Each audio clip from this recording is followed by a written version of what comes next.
Bandeko Bolingo, Bana Congo, c'est le commandant Dracula en personne qui vous parle.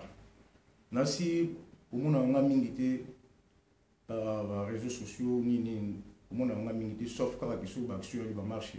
C'est le chef de sécurité à Belgique. Bon, Bandeko Bolingo, Mboka na biso, ezali kokende. Mboka na biso, bazali koteka mboka na biso. Banani bazali koteka mboka na biso, ezali kaka bandeko na biso.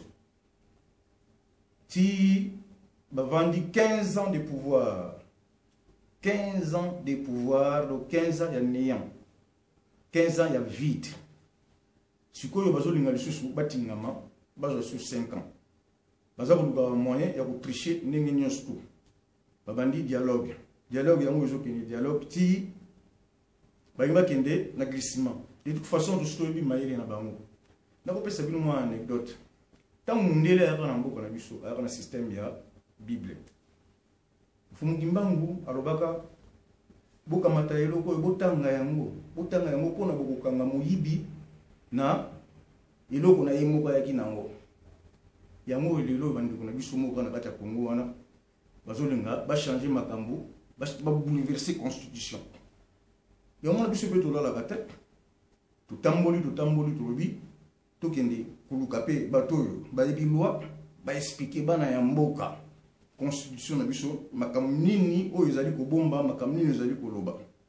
Yango wana na tamboli tuluki un juriste, un avocat renommé. Et puis mon avocat a expliqué makambo nini oyo ezali pona élection et constitution na biso ezali koloba nini. Et on a un commandant de la Dracula, na côté on a bureau. Il y a maître a expliqué biso qu'est-ce que constitution na biso. Sikoyo bolanda d'abord la sabino maître a expliqué biso na a deux questions. Il y a retourna ye. Bonjour maître. Bonjour cher frère. Bonjour, en tout cas c'est momingi pour na na bureau na yo lelo. Il a dit makambo ya mboka. Nazalika na mituna mibale déjà. Tout d'abord présente-toi maître nani? C'est maître Moubiaï Oscar, avocat au barreau de Lille. Merci maître. Mon mboka comme mon mboka, merci maître. Nazalika na question mibale ya kotuna yo. Motuna ya liboso. Est-ce que l'églissement est-il constitutionnel? Voilà question ya liboso. Question Yami Balé. S'il n'y a pas des élections, qu'est-ce que la Constitution prévoit? D'accord. Merci beaucoup. Bon, j'ai entendu aussi comme vous, à partir d'ici en Europe, qu'au pays, la population, notre peuple est très inquiet pour savoir si à la fin du mandat du président en exercice, si celui-ci va pouvoir se représenter ou s'il va être candidat à sa propre succession. Cette question divise l'opinion. Pour certains, comme le président, si souvent il est silencieux, il ne s'exprime pas, il y a des spéculations. Certains considèrent qu'il va se représenter. Ça, c'est souvent son camp. Les porte-paroles du gouvernement, au lieu d'éclairer l'opinion, entraînent encore beaucoup plus d'obscurantisme, beaucoup plus de flou. Ils parlent, au lieu de pouvoir s'exprimer, éclairer l'opinion en tant que responsable politique, il est beaucoup plus dans le bruit que dans la clarté.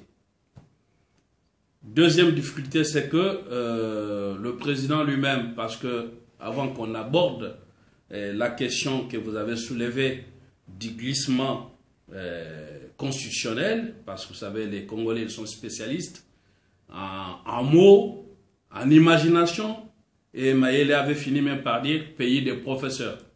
Mais au lieu que nous puissions mettre notre intelligence pour le développement du pays, plus souvent, c'est des choses un peu savantes, glissement. Les termes glissement constitutionnel, je ne sais pas trop ce que ça veut dire, mais on aura à y répondre. Mais seulement par rapport à la division, à la menace de difficultés que l'on a par rapport à la cohésion nationale, par rapport à l'unité, parce que cette question divise l'opinion, comme je venais de le dire, et donc menace l'unité nationale, menace la cohésion nationale. Au regard de l'article 69 de la Constitution, qui dit que le président de la République est garant de l'unité, le président aurait dû s'exprimer lors de ses vœux à la nation, les derniers d'ailleurs en date, parce que nous sommes en 2016, en 2017, il n'y a plus possibilité que ce soit le président qui s'exprime pour faire le vœu à la nation, parce qu'il ne pourra plus être candidat à sa propre succession. Donc, il aurait dû profiter de cette occasion pour fixer l'opinion et profiter de dire au revoir au peuple en disant, pour l'apaisement de tous, dans le respect de la Constitution, qu'il ne va pas être candidat aux élections.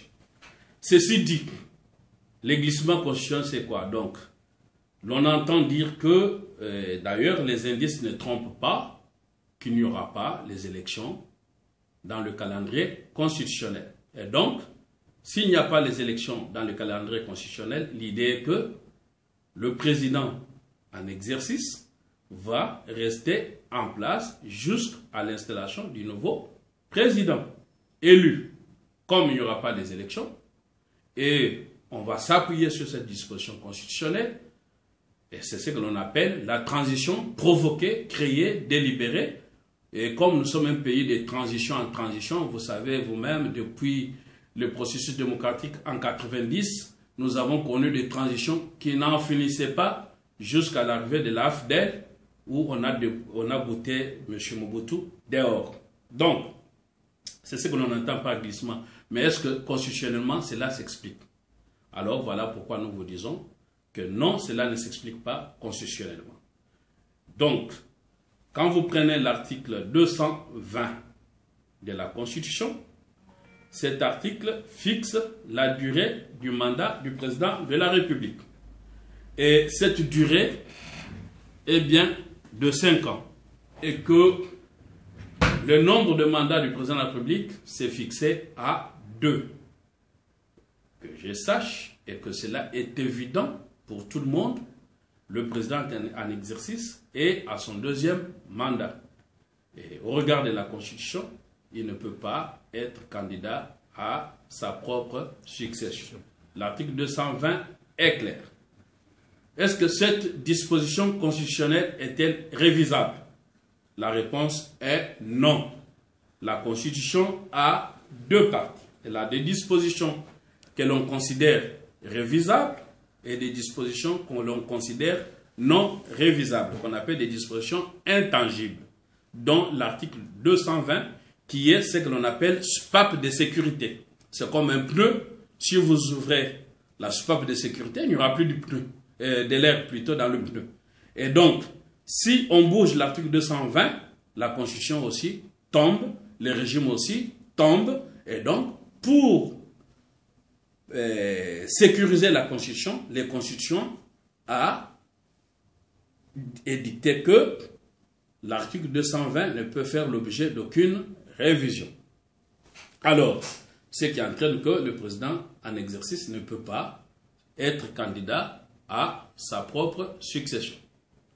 D'où il aurait été sage et responsable que le président de la République puisse indiquer à la population son dauphin et que le parti politique de la majorité présidentielle indique à la nation qui pourra être le futur successeur, parce que nous sommes à moins d'1 an des élections. Et à ce moment-là, ce dauphin devrait être encadré, pouvait même commencer déjà à voyager avec le président pour s'imprégner de la gestion des affaires politiques. Et regardez ce qui se passe aux États-Unis aujourd'hui. On voit que ça bouge. Il y a les démocrates qui sont en train de battre campagne. On sent qu'on est dans la fièvre des élections. D'ici là, en France où nous sommes, vous allez voir qu'il y aura des primaires. Et même alors, on est déjà dans la fièvre des élections. Chez nous, à moins d'1 an, il n'y a pas de fièvre d'élection, il y a ce que l'on appelle dialogue. Mais dialogue, oui, très bien, mais vous allez dialoguer sur quoi? Donc voilà, pour répondre à votre question très rapidement, nous disons que Ce que l'on entend par glissement, cela n'est pas constitutionnel.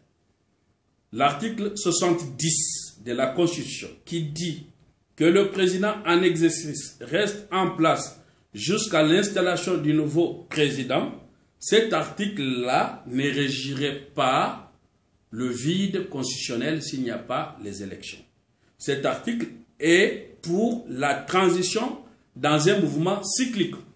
C'est comme quand vous êtes au rond-point, dans l'intersection, si on a mis le feu, une fois que le feu vert s'allume, le feu rouge s'allume automatiquement. C'est pour cela que la Constitution dit que le président en exercice reste jusqu'à l'installation du président élu. Ça veut dire pour qu'il reste, il faut qu'il y ait le président élu. S'il n'y a pas de président élu, lui ne reste pas non plus. Donc, ce n'est pas possible.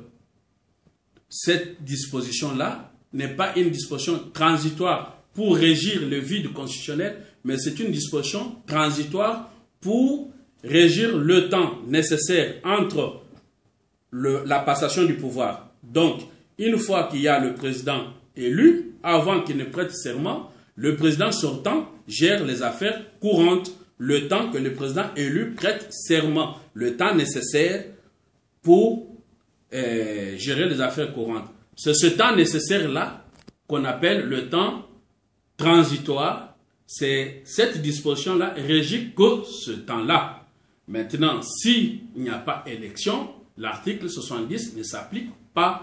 Et donc, on ne peut pas rêver. On ne peut pas continuer à faire croire au président de la République que s'il n'y a pas les élections, tu vas rester au pouvoir. Là, il aura à s'en prendre à lui-même et il va regretter pour dire ben, je n'ai pas les gens pour me conseiller, comme souvent il a toujours dit, qu'il n'a pas 5 hommes pour l'accompagner. Voilà pourquoi nous avons l'obligation et le devoir de dire et de démontrer que si le pouvoir en place pense pouvoir s'appuyer sur la disposition de l'article 70, qui est là pour la transition dans le délai constitutionnel, cette disposition-là ne s'appliquera pas à l'absence des élections. Très important encore à souligner, la transition, donc l'absence d'organisation des élections, ne constitue pas un cas de force majeure. Parce que notre Cour constitutionnelle, à la requête de la CENI sur l'organisation des élections des gouverneurs avec les nouvelles provincettes, a estimé à tort, et cela c'est une honte quand même pour le pays, on est en droit de s'attendre légitimement à ce qu'une Cour constitutionnelle puisse dire le droit. À notre grande surprise, la Cour constitutionnelle a dit que si la CENI n'a pas organisé les élections, c'était un cas de force majeure. Non. Si la CENI, qui a le devoir d'organiser les élections et qui est une institution constitutionnelle au regard de l'article 2 de la Constitution, qui confère à la CENI le pouvoir organisationnel des élections, si la CENI n'organise pas les élections, ce n'est pas un cas de force majeure. C'est une haute trahison. C'est une haute trahison. Pourquoi? Le cas de force majeure, pour que l'on parle de force majeure en droit, il y a 3 critères cumulatifs. Il faut qu'il y ait l'imprévisibilité, ça veut dire un événement qu'on n'a pas prévu. Comme en France, nous avons connu des événements malheureux de Bataclan, donc où les terroristes sont arrivés. Là, c'est un événement non prévu. À ce moment-là, on peut parler de cas de force majeure pour un événement non prévu. Or, pour la Constitution, il n'y a pas lieu de concevoir un événement non prévu parce que l'organisation des élections n'est pas un événement non prévu. C'est un événement prévu par la Constitution et le gouvernement a l'obligation de doter un budget pour l'organisation des élections dont le délai est déjà déterminé par la Constitution. On ne pourra pas nous dire que la non-organisation des élections constitue un cas de force majeure parce que pour qu'il y ait force majeure, l'événement doit être non prévu. Or, l'organisation des élections, c'est prévu par la Constitution. Deuxième critère, en dehors de l'imprévisibilité, c'est ce qu'on appelle irrésistibilité. Ça veut dire on n'y peut rien. C'est un cas où vous êtes dans les conditions, quels que soient tous les moyens que vous avez mis en place, vous ne pouvez pas empêcher cet événement comme tremblement de terre. Il y a effondrement. Ça, malgré CENI avait organisé tous les éléments, mais il y a tremblement de terre. Ça, c'est ce qu'on appelle irrésistibilité. Et troisième condition pour qu'il y ait force majeure, il ne faut pas que celui qui invoque la force majeure ait commis une faute. Alors, à supposer qu'il n'y a pas des élections, le gouvernement vient vous dire, bah, c'est un cas de force majeure, le pouvoir ne peut pas, la chaise du président de la République ne peut pas rester vide, les principes de continuité du pouvoir, on ne peut pas être devant le vide, et donc c'est un cas de force majeure, il n'y a pas eu élection, donc le président continue. Mais comment le même gouvernement qui est chargé d'organiser les élections, qui ne les organise pas en violation de la Constitution, peut invoquer le cas de force majeure pour continuer en place? Ce n'est pas possible, vous comprenez que ce n'est pas logique. À ce moment-là, on ne peut pas invoquer la force majeure quand on a commis une faute. Or, ne pas organiser les élections, ce n'est même pas une faute, c'est la haute trahison. Alors, pourquoi nous disons que c'est la haute trahison? Parce que la Constitution a prévu que nous devenions un État démocratique. Qui dit démocratie veut dire l'alternance au pouvoir. Et donc, quand vous gagnez les élections, vous devez vous arranger parce que le pouvoir, le pays ne vous appartient pas. Vous devez assurer la continuité du pays. Donc, vous devez préparer l'alternance, sachant que mon mandat finit dans 5 ans et donc je dois préparer la continuité pour qu'il y ait passation du pouvoir. Que ce soit, si le président pouvait être candidat à sa propre succession, si nous étions encore dans le deuxième mandat, il devrait organiser les élections. Même si ce n'est pas lui, comme maintenant Obama, ce n'est pas lui. Ce n'est pas parce qu'Obama ne va pas se présenter, comme il est arrivé à son deuxième mandat, il va se refuser d'organiser les élections parce qu'il ne voit pas son intérêt. Là, ça constitue une haute trahison. Voilà pourquoi il y a l'article 64 qui dit que le peuple, tout citoyen, on dit tout citoyen, a le devoir de faire échec à celui qui prend le pouvoir par force ou les conserve par force. Donc, si il n'y a pas élection, nous sommes dans l'hypothèse de la conservation du pouvoir par force. Et là, il est fait obligation.